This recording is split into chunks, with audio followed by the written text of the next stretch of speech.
Virtual reality. We've all seen it before, and it's always been a huge disappointment. We could talk about the Nintendo Virtual Boy and how that turned out, but that's a story we know.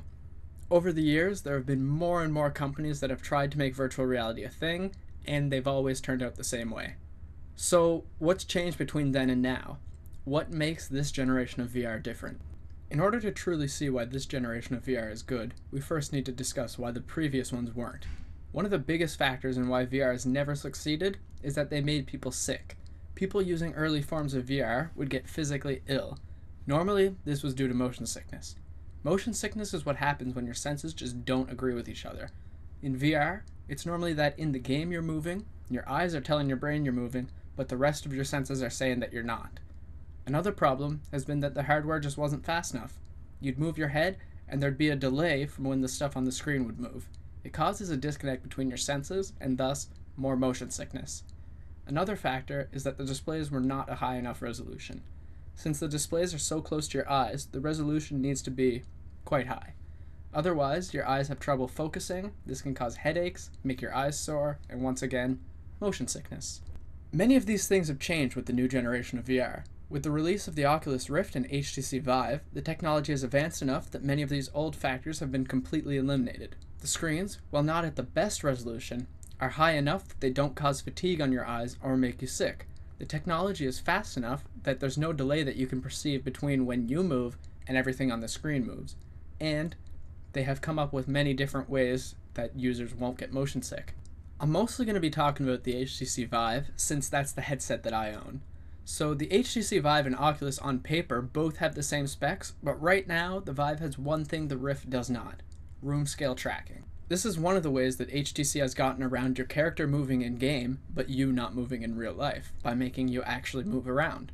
Room scale tracking allows the Vive's sensors to track where the headset and controllers, and therefore the player, are in the room. It allows you to truly walk around in the game world.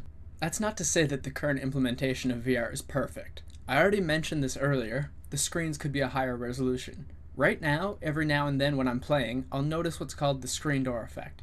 It's when you can see the individual pixels, thus making it look like you're looking through a screen door. Personally, I only notice this when I'm not moving, and when I'm playing a game, I get way too into it to notice.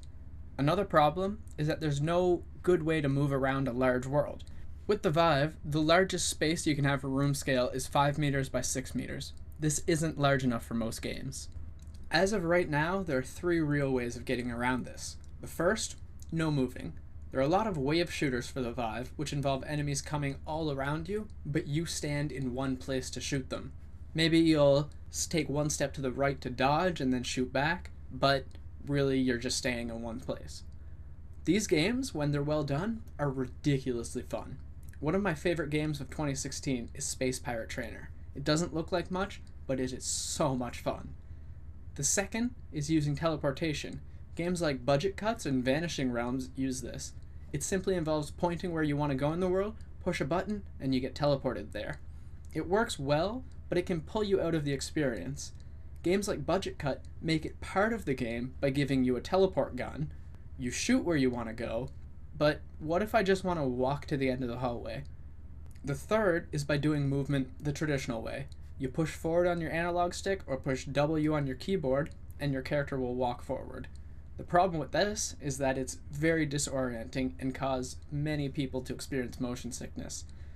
People are trying to find many different ways to deal with motion in VR, and as we move forward, I'm sure there will be a few that are great and cause no motion sickness.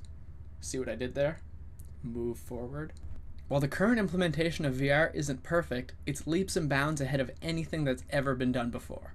The game library might not be too impressive, but the games are extremely fun, and there's so much more that's going to come. If you have ever been interested in VR, I can't recommend the Vive enough. If you get a chance to try it, you owe it to yourself. Even a game as simple as Job Simulator can entertain for hours.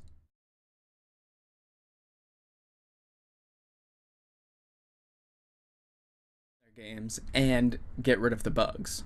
As for this carpal tunnel hunchback machine, you're aware that desk chairs are better for your posture than a couch, right? Oh. So USB 3.1 allows for up to 10 gigabits per second, while USB 2.0 allows for only 480 megabits per second. Now, the Lightning connector is slightly smaller than the USB Type.